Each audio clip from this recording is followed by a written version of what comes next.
LR, the Liberal Redneck here. Coming to you from a world watching President Joe Biden tap dancing like Fred Astaire on a diplomatic tightrope, desperately trying to avoid World War III, and at the same time a world wondering when the Russian people are going to decide they've had enough of Vladimir Putin, who finds himself in a definite lose-lose situation. The sanctions imposed by the NATO nations are destroying the Russian economy, causing tremendous unrest among the Russian citizens. Putin has almost his entire army involved in the invasion of Ukraine, with virtually no reserve troops for reinforcement. He has threatened to go nuclear, but that would be the worst decision of all. The response by the rest of the world would be cataclysmic for Russia. Ukraine gave up their nuclear weapons for a guarantee from Russia they would never be attacked. Russia must regard treaties the way the U.S. did with Native Americans. The nations of NATO have no such handicap, but no sane person wants a nuclear holocaust. President Biden is sane, and that's why he is doing everything in his power to prevent it. The most tragic event in Putin's life so far was the dissolution of the Soviet Union. And it is his dream to put the band back together again, so to speak.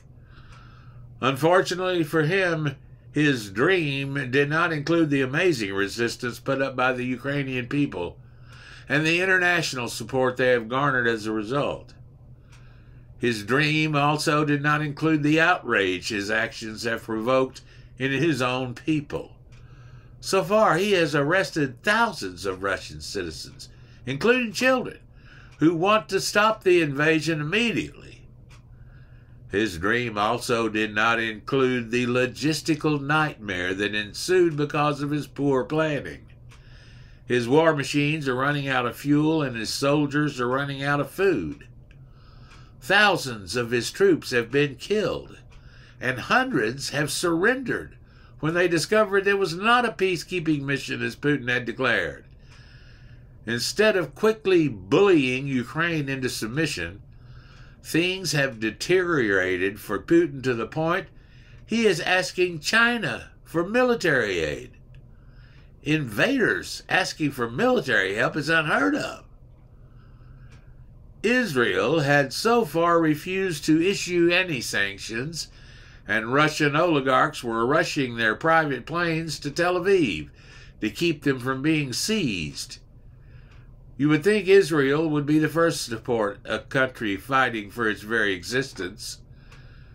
Israel needed to be reminded who sends them billions in aid if they want that cash flow to continue.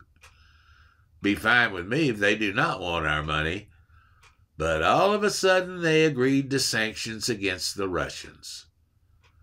Thank you, President Biden, for that reminder. Nobody wants a drawn-out war, especially Putin. And that leaves basically two alternatives.